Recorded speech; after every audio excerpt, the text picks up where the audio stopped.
கைசுல் அஷாரி ரலியல்லாஹு அன்ஹு அவர்கள் சொல்கிறார்கள், நபி ஸல்லல்லாஹு அலைஹி வஸல்லம் அவர்கள் சொன்னார்கள், இன்னல்லாஹ அமர யஹ்யா இப்னு ஜக்கரியா அலைஹிஸ்ஸலாம் பி 5 கலிமாத். நிச்சயமாக அல்லாஹு தஆலா யஹ்யா அலைஹிஸ்ஸலாம் அவர்களுக்கு 5 விஷயங்களை 5 வார்த்தைகளை கற்றுக் கொடுத்து அதை செய்யுமாறு அல்லாஹு தஆலா ஏவினான். அதே போல பனு இஸ்ரவேலர்களுக்கும் அதை அல்லாஹு தஆலா ஏவினான் என்று சொல்லி ஒரு தொடரான ஒரு பெரிய நீண்ட ஹதீஸிலே நபி ஸல்லல்லாஹு அலைஹி வஸல்லம் அவர்கள் இதை சொல்லிவிட்டு சொல்கிறார்கள், வஆமுருக்கும் அன் தஸ்குருல்லாஹ தஆலா, அல்லாஹ்வை திக்ர் செய்ய வேண்டும் என்று நான் உங்களுக்கு ஏவுகிறேன். فإن مثل ذلك مثل ذلك كمثل رجل خرج العدو في أثره سراء. அதாவது இதுக்கு உதாரணம், அல்லாஹ்வை நீங்கள் திக்ர் செய்வதற்கு உதாரணம் என்னவென்றால், ஒரு மனிதன் தன்னுடைய எதிரியை தேடி வேகமாக சென்று கொண்டிருக்கிறார். ஒரு மனிதன் தன்னுடைய எதிரியை கொலை செய்வதற்காக தேடிக்கொண்டு வேகமாக சென்று கொண்டிருக்கிறான்.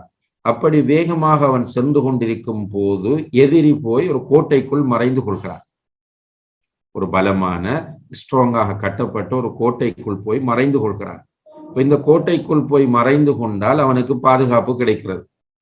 இது போலதான் ஒரு அடியான் அல்லாஹ்வை திக்ர் செய்தால் அவனுக்கு ஷைத்தானுடைய தீங்குகளிலிருந்து பாதுகாப்பு கிடைக்கிறது என்று நபி ஸல்லல்லாஹு அலைஹி வஸல்லம் அவர்கள் சொன்ன இந்த ஹதீஸ் திருமிதியிலே பதிவு செய்யப்பட்டிருக்கிறது. ஷேக் அல்பானி ரஹிமஹுல்லாஹ் அவர்கள் இதை சஹீஹானது என்று குறிப்பிடுகிறார்கள். அன்புள்ள சகோதர சகோதரிகள், அப்ப வீட்டுக்குள் அதிகமாக திக்ர் செய்ய வேண்டும். அதே போல வீட்டுக்குள் அதிகமாக குர்ஆன் ஓத வேண்டும். வீட்டுக்குள் அதிகமாக குர்ஆன் ஓதுகிற போது ரஹ்மத்துடைய மலக்குகள் வீட்டுக்குள் வருவார்கள், ஷைத்தான் விரண்டோடுவான். இப்ப நம்முடைய வீடுகளுக்குள் குர்ஆன் ஓதுகிற நிலையை விட, நேரங்களை விட, இன்று இசைகள் கேட்பதும் சினிமா கூத்தாடிகளுடைய சத்தங்கள் கேட்பதும் ஜாஹிலியத்துகளும் பாவங்களும் நம்முடைய வீட்டுக்குள் கேட்பதும் தான் அதிகமாக இருக்கிறது.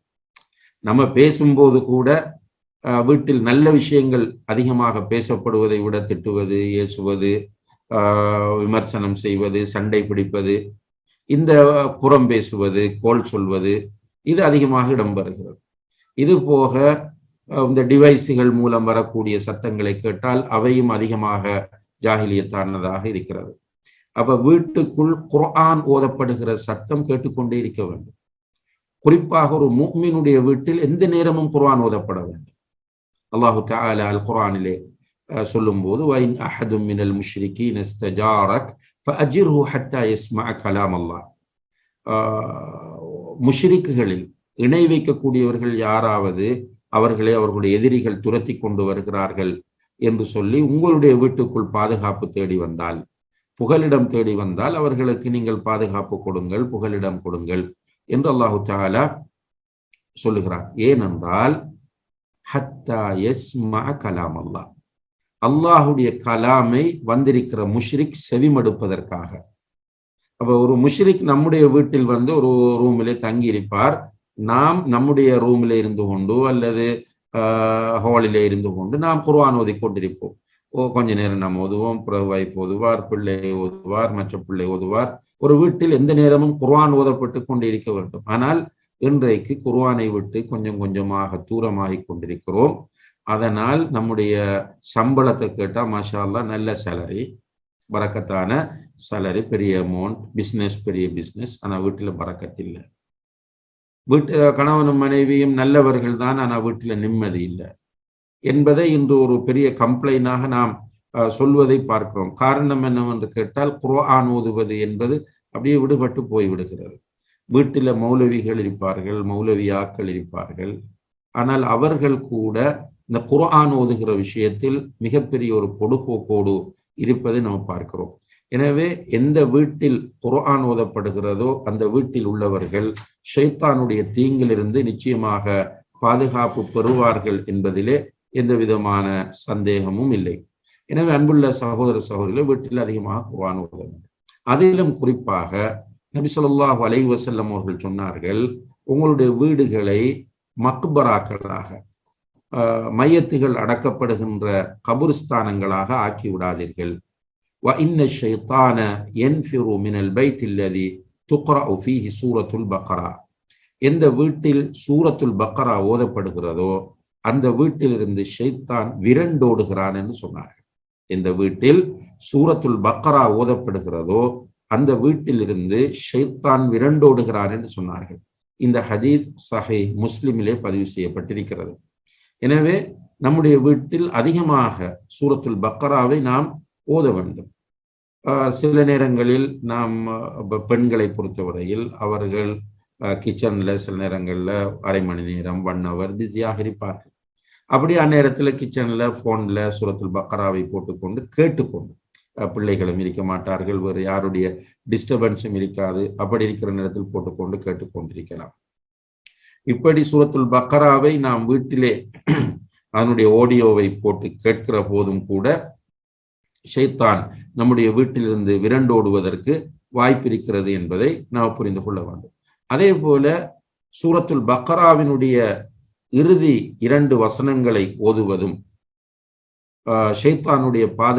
ஷைத்தானுடைய தீங்குகளில் இருந்து நமக்கு பாதுகாப்பு தரக்கூடியதாக இருக்கிறது. சூரத்துல் பக்கராவினுடைய இறுதி 2 வசனங்கள். நபி ஸல்லல்லாஹு அலைஹி வஸல்லம் அவர்கள் சொன்னார்கள், யார் ஒருவர் சூரத்துல் பக்கராவினுடைய இறுதி 2 வசனங்களையும் ஒரு இரவில் ஓதுகிறாரோ அவை இரண்டுமே அவருக்கு போதுமானதாகும், அதாவது அவருக்கு பாதுகாப்பு கிடைப்பதற்கு போதுமானதாகும் என்று நபி ஸல்லல்லாஹு அலைஹி வஸல்லம் அவர்கள் சொல்கிறார். இந்த ஹதீஸ் புகாரி முஸ்லிமிலே பதிவு செய்யப்பட்டிருப்பதை நாம் பார்க்கிறோம். அதே போல திருமதியிலே பதிவு செய்யப்பட்ட ஒரு ஹதீஸிலே ரசூலுல்லாஹி அலைஹி வஸல்லம் அவர்கள் சொல்கிறார்கள், வலா யுக்ரஅன்ன ஃபீ தாரின் 3 லயாலின், 3 இரவுகள் இந்த 2 வசனங்களும் ஓதப்படுமாக இருந்தால், சூரத்துல் பக்கராவினுடைய 2 வசனங்களும் 3 இரவுகள் தொடர்ச்சியாக ஒரு வீட்டில் ஓதப்படுமாக இருந்தால் அந்த வீட்டில் ஷைத்தான் இருக்கவே மாட்டான் என்று சொன்னார்கள். இதெல்லாம் மிக முக்கியமான விஷயங்களாகும்.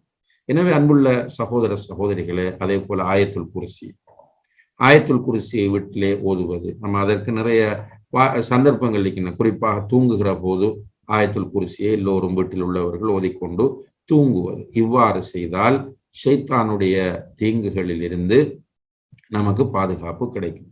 அதே போல சூரத்துல் ஃபலக், சூரத்துல் நாஸ் ஆகிய 2 சூறாக்களும், குல் அஊது பிரப்பில் ஃபலக், குல் அஊது பிரப்பின் நாஸ் என்கிற இந்த சூறாக்களை நம்முடைய வீட்டிலே நாம் ஓதுகிற போதும் ஷைத்தானுடைய தீங்கிலிருந்து நமக்கு பாதுகாப்பு கிடைக்கிறது என்பதை நாம் புரிந்து கொள்ளக்கூடியதாக இருக்கிறது. இது தொடர்பாக நபி ஸல்லல்லாஹு அலைஹி வஸல்லம் அவர்கள்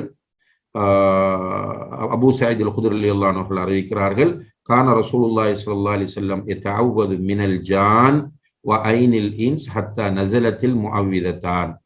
குல் அஊது பிரப்பில் ஃபலக், குல் அஊது பிரப்பின் நாஸ் ஆகிய 2 சூறாக்களும் இறக்கப்படும் வரையும் கண் திருஷ்டியிலிருந்தும் ஜின்களிலிருந்தும் அல்லாஹுடைய தூதர் பாதுகாப்பு தேடிக்கொண்டிருந்தார்கள். ஃபலம்மா நஸலதா அஹத பிஹிமா வ தரக மா சிவாஹுமா. இந்த 2 சூறாக்களும் அருளப்பட்டதும் அல்லாஹுடைய தூதர் ஸல்லல்லாஹு அலைஹி வஸல்லம் அவர்கள் அந்த 2ஐயும் எடுத்துக்கொண்டார்கள், ஏனையவற்றை விட்டுவிட்டார்கள் என்று இந்த ஹதீஸிலே வருகிறது. இந்த ஹதீஸ் திர்மிதி, நசாஇ, இப்னு மாஜா போன்ற ஹதீஸ் நூல்களிலே பதிவு செய்யப்பட்டிருப்பதை நாம் பார்க்கிறோம். எனவே அன்புள்ள சகோதர சகோதரிகளே, ஷைத்தானுடைய ஜின்களுடைய தீங்குகளிலிருந்து பாதுகாப்பு பெறுவதற்குரிய மிக முக்கியமான ஒரு வழிமுறைதான் அல் குர்ஆன் ஓதுவது. பொதுவாக அல் குர்ஆனை வீட்டிலே ஓதுகிற போது ரஹ்மத்துடைய மலக்குகள் இறங்குவார்கள், அல்லாஹ்வுடைய பரக்கத் இறங்கும், அந்த வீட்டுக்கு பாதுகாப்பு கிடைக்கும். அதே நேரத்தில் குறிப்பிடப்பட்ட சில விஷயங்கள், சூரத்துல் பக்கராவின் இறுதி 2 வசனங்கள், ஆயத்துல் குர்சி, குல் அஊது பிரப்பில் ஃபலக், குல் அஊது பிரப்பின் நாஸ் போன்ற சூறாக்கள், இவற்றை ஓதும் போது அல்லாஹுடைய உதவியால் நமக்கு ஷைத்தானுடைய ஜின்களுடைய தீங்குகளிலிருந்து